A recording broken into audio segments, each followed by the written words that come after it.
नमस्कार। डेट है आज की 25 अगस्त और आज हम बात करने वाले हैं बायोलॉजी एमसीक्यूज की।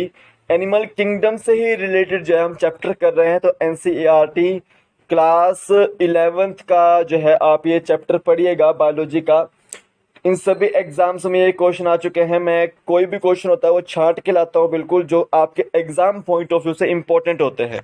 यहाँ पर 10 क्वेश्चन होंगे और 10 के 10 क्वेश्चन जो है आपको एग्जाम पॉइंट ऑफ व्यू से जो है वो बहुत ज़्यादा इंपॉर्टेंट होने वाले हैं। ठीक है, तो वीडियो को पूरा का पूरा लास्ट तक देखिएगा।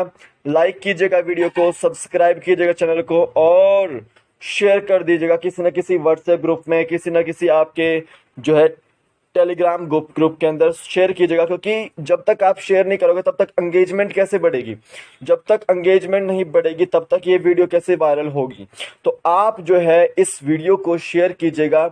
ये हमारा 88वां लेक्चर रहने वाला है। इससे पहले के 87 लेक्चर आपने नहीं देखे तो ऊपर आई बटन में आप देखिएगा, आपको वहां पर मिल जाएंगे। आपको एक एक चीज जो मैं यहाँ पे बताऊंगा अच्छे से एनिमल किंगडम के बारे में। और यहाँ पे हम 2 फाइलम करेंगे। कौन कौन से फाइलम होंगे आपको पता लग ही जाएगा। आप इसको वीडियो को स्किप मत कीजिएगा, आपको इंपॉर्टेंट क्वेश्चन है एग्जाम पॉइंट ऑफ व्यू से। तो अभी आगे चलते हैं। जीके ट्रिक ऐप को डाउनलोड कीजिए, लिंक उसका डिस्क्रिप्शन बॉक्स में, आप वहां से डाउनलोड कर सकते हैं। सबसे पहले तो बायोलॉजी बैच मेरे द्वारा चलाया जा रहा है। शाम को लाइव सेशन में आता हूं मैं 3 बजे शाम को। ठीक है, तो आप इसमें जुड़िएगा। केमिस्ट्री बैच भी मैं ले रहा हूँ लाइव सेशन शाम को 3 बजे। बायोलॉजी बैच आपका मंडे से फ्राइडे रहता है और केमिस्ट्री बैच सैटरडे और संडे रहता है।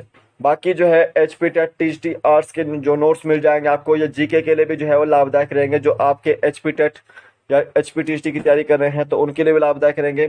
सी टेट के साइकोलॉजी के नोट्स मिल जाएंगे आपको। टेट मेडिकल और टीएचटी मेडिकल के क्वेश्चन पेपर मिल जाएंगे। ठीक है, आप वो जो है वो देख सकते हैं।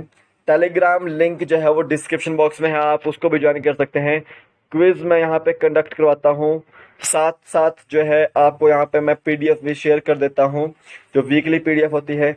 और आपको यहाँ पर जो है मैं जो नोटिफिकेशंस होती है वो भी आपको शेयर कर देता हूँ। ठीक है, तो आप जो है टेलीग्राम चैनल को भी ज्वाइन कर सकते हैं, लिंक उसका भी डिस्क्रिप्शन बॉक्स में है। अब चलता हूँ फर्स्ट क्वेश्चन की ओर। Visceral hump is found in. जो विसरल हम्प है वो किसका करेक्टरिस्टिक्स है। सबसे पहले याद रखना है विसरल हम्प क्या होता है। मान लो अगर आपका ये बॉडी है, आपके ऊपर इस तरह सा कुब्बड़ आपको देखने को मिलेगा तो वो आपका विसरल हम्प होता है। वो मतलब किसी की बॉडी जो है वो 3 भागों में डिवाइड है। यहाँ पे वो एक तो हेड में डिवाइड है, और एक आपका मस्कुलर जो फूट होता है उसमें डिवाइड है, और एक आपका जो है वो विसरल हम्प में जो है वो डिवाइड है। याद रखना है आपको। तो ये कैरेक्टर रहता है आपका मोलस्क का। सी ऑप्शन इसका बिल्कुल राइट आंसर है कि बॉडी जो है वो मोलस्क की वो 3 भागों में डिवाइड है। ठीक है, हेड, मस्कुलर फुट और विसरल हम। सी ऑप्शन इसका बिल्कुल राइट आंसर है। नेक्स्ट क्वेश्चन लेते हैं। Glochidium larva is the characteristic feature of. जो ग्लोचिडियम लार्वा है वो किसका करेक्टरिस्टिक फीचर है। देखो, ग्लोचिडियम लार्वा और veliger larva and trochophore larva, ये करेक्टरिस्टिक्स रहते हैं आपके तीनों ही मोलस्क के। डी ऑप्शन इसका बिल्कुल राइट आंसर है। देखो, ट्रोकोफोर जो लार्वा है वो आपका कॉमन लार्वा है। ये मोलस्क का भी कॉमन लार्वा है, और आपका एनालिड्स का जो है ये कॉमन लार्वा देखने को मिलता है। याद रखना है आपको, ये ट्रोकोफोर लार्वा किस किस का कॉमन लार्वा है, मोलस्क और एनालिड्स का। तो वेलिगर लार्वा और ग्लोचिडियम लार्वा किसका करेक्टरिस्टिक फीचर है, मोलस्क का ही है। नेक्स्ट क्वेश्चन देते हैं। Which of the following statement is correct. इनमें से कौन सी स्टेटमेंट जो है वो करेक्ट है। सबसे पहले याद रखना है मोलस्क की यहाँ बात हो रही है, आपको ऑप्शन में दिख ही रहा होगा।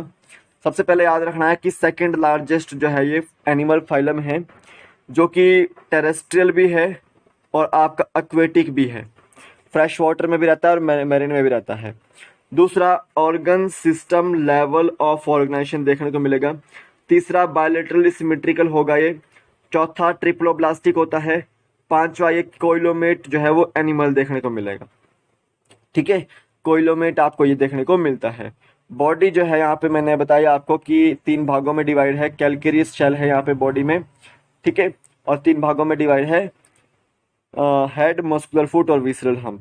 ये आपको याद रखना है। तो यहाँ पे जो कौन सी करेक्ट स्टेटमेंट है, तो यहाँ पे सारे स्टेटमेंट करेक्ट है, तो डी ऑप्शन इसका बिल्कुल राइट आंसर है। नेक्स्ट क्वेश्चन देते हैं। सिलेक्ट द ऑड वन, इनमें से ऑड कौन सा है। देखो पाइला जो है उसको हम एप्पल स्नेल बोलते हैं, पिंक टेडा को हम पर्ल ऑयस्टर बोलते हैं, सीपिया को हम क्या बोलते हैं, कटल फिश बोलते हैं। क्या बोलते हैं, कटल फिश, याद रखना है आपको। और जो अपलेशिया होता है, जो अपलेशिया होता है आपका, उसको हम क्या बोलते हैं, सी हेयर बोलते हैं। तो ये चारों ही जो है आपके वो मोलुस्क हैं। क्या है, मोलुस्क हैं। अब ये देखिए टस्क शेल यहाँ पे पूछा गया है, टस्क शेल किसको बोलते हैं। तो टस्क शेल आपको याद रखना है कि हम डेंटेलियम को बोलते हैं। किसको बोलते हैं, डेंटेलियम को, याद रखना। तो ये सब के सब क्या हैं आपके, वो मोलुस्क हैं। अब आपको ये भी पूछा जाता है ऑक्टोपस को क्या बोलते हैं, ऑक्टोपस को, इसको हम बोलते हैं डेविल फिश। क्या बोलते हैं, डेविल फिश बोलते हैं। और एक होता है आपका लोलीगो, इसको क्या बोलते हैं हम, स्क्विड बोलते हैं। क्या बोलते हैं, स्क्विड बोलते हैं। ठीक है। और एक आता है आपका चिटोप्ल्यूरा, चिटोप्ल्यूरा, इसको क्या बोलते हैं हम, चिटोन बोलते हैं। क्या बोलते हैं, चिटोन बोलते हैं। तो यहाँ पे ये क्वेश्चन का आंसर है सी, कि यही जो है वो ऑड वन है। सी ऑप्शन इसका बिल्कुल राइट आंसर है। नेक्स्ट क्वेश्चन देते हैं, which of the following phylum are spiny bodied, मतलब इनमें से कौन सा फाइलम है जो स्पाइनी बॉडीड है। सिंपल याद रखना है कि अकाइनोडर्म्स जो होते हैं वो आपके स्पाइनी बॉडीड होते हैं। मान लो ये आपकी स्टारफिश है इस तरह से, तो यहाँ पर आपको जो है वो स्पाइन्स जो है आपको देखने को मिलते हैं। ठीक है। अकाइनस का मतलब ही क्या होता है, स्पाइन होता है। सी ऑप्शन इसका बिल्कुल राइट आंसर है। ठीक है, याद रखना है। नेक्स्ट क्वेश्चन देते हैं, लार्वा ऑफ अकाइनोडर्म्स इज, जो लार्वा होता है अकाइनोडर्म्स का वो कैसा होता है। देखो जो अकाइनोडर्म्स होते हैं उनके अडल्ट्स जो होते हैं वो आपके रेडियली सिमेट्रिकल होते हैं, लेकिन जो लार्वा होता है आपका वो बायलेटरली सिमेट्रिकल होता है। तो ए ऑप्शन इसका बिल्कुल राइट आंसर है। ठीक है। अकाइनोडर्म्स में जो अडल्ट होगा वो रेडियली सिमेट्रिकल होगा, और जो लार्वा होगा उसका वो बायलेटरली सिमेट्रिकल होता है। मोस्टली जितने भी अकाइनोडर्म्स होते हैं वो मैराइन होते हैं, और organ system level of organisation देखने को मिलता है यहाँ पे। ठीक है।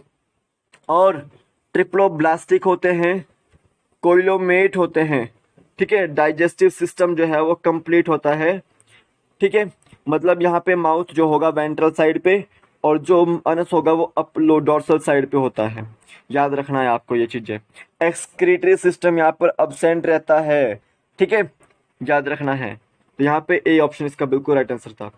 नेक्स्ट क्वेश्चन देते हैं, water vascular system is the characteristic feature of which of the following phylum. Water vascular system किसका कैरेक्टरिस्टिक है। देखो एक आता है आपको वाटर कैनाल सिस्टम, कि ये किसका कैरेक्टरिस्टिक फीचर है। दूसरा आता है आपका वाटर वस्कुलर सिस्टम, ये किसका कैरेक्टरिस्टिक फीचर है। तो वाटर कैनाल सिस्टम आपका पोरीफेरा का कैरेक्टरिस्टिक फीचर है, और वाटर वस्कुलर सिस्टम आपका किसका कैरेक्टरिस्टिक फीचर है, अकाइनोडर्म्स का। बी ऑप्शन इसका बिल्कुल राइट आंसर है। नेक्स्ट क्वेश्चन देते हैं, which of the following is not an echinoderms. Echinoderms इनमें से कौन सा अकाइनोडर्म नहीं है। तो देखो आपका अस्टेरियाज जो है इसको हम क्या बोलते हैं, स्टारफिश बोलते हैं। ये भी आपका अकाइनोडर्म है। जो अकाइनस है इसको हम क्या बोलते हैं, सी अर्चिन बोलते हैं। ये भी आपका अकाइनोडर्म्स है। ओफ्यूरा जो है आपका ब्रिटल स्टार है। क्या बोलते हैं उसको, ब्रिटल स्टार। ये भी आपका अकाइनोडर्म है। और देखो जो चिटोप्ल्यूरा है ये आपका अकाइनोडर्म नहीं है, ये आपका मोलुस्क है। क्या है, मोलुस्क है। इसको हम क्या बोलते हैं, चीटोन बोलते हैं। ठीक है। तो एस्टेरिया, अकाइनस और ओफ्यूरा आपके अकाइनोडर्म्स हैं। साथ ही साथ एंटीडोन, सी लिली जिसको बोलते हैं वो भी आपका अकाइनोडर्म है। और कुकुमेरिया, सी कुकुम्बर जिसको बोलते हैं वो भी आपका अकाइनोडर्म है। ठीक है, याद रखना है। तो सी ऑप्शन इसका बिल्कुल राइट आंसर है। नेक्स्ट क्वेश्चन देखते हैं, radula a rasping organ in the mouth is found in. Radula जो है वो एक रेस्पिंग ऑर्गन है, माउथ में प्रेजेंट रहता है फीडिंग के लिए। वो किस में पाया जाता है, तो वो पाइला में पाया जाता है। और पाइला क्या है, इसको क्या बोलते हैं हम, एप्पल स्नेल। क्या बोलते हैं, एप्पल स्नेल। जनरली जितना भी आपका मोलुस्क होता है वहां पर आपको रेडियोला जो है वो देखने को मिलता है, रेस्पिंग ऑर्गन। ये आपको याद रखना है। ठीक है, ये आपको याद रखना है। तो पाइला में पाया जाता है ये। तो डी ऑप्शन इसका बिल्कुल राइट आंसर है। ये तीनों ही क्या है, वो आपके अकाइनोडर्म्स हैं। इनके नाम मैं बता चुका हूँ आपको, आप इसको देख लीजिएगा। आगे चलते हैं, नेक्स्ट क्वेश्चन देते हैं, auricularia larva is the characteristic feature of which phylum. Auricularia larva और डोलियोलेरिया लार्वा, ये किसका कैरेक्टरिस्टिक फीचर है? वो आपका अकाइनोडर्म्स का है। किसका है? अकाइनोडर्म्स का है। बी ऑप्शन इसका बिल्कुल राइट आंसर है। तो ये थे आज के टॉप 10 क्वेश्चंस, आपको आई होप समझ आए हों। इंपॉर्टेंट क्वेश्चंस हैं एग्जाम पॉइंट ऑफ व्यू से, ठीक है। कहीं ना कहीं आपको नीट वगैरह एग्जाम्स में देखने को मिल सकते हैं ये, और HPTET HPTST में जो है आपको ये देखने को मिल सकते हैं। बायोलॉजी बैच में एनरोल कर लीजिए अभी से, ठीक है, आपको फ़ायदा होगा।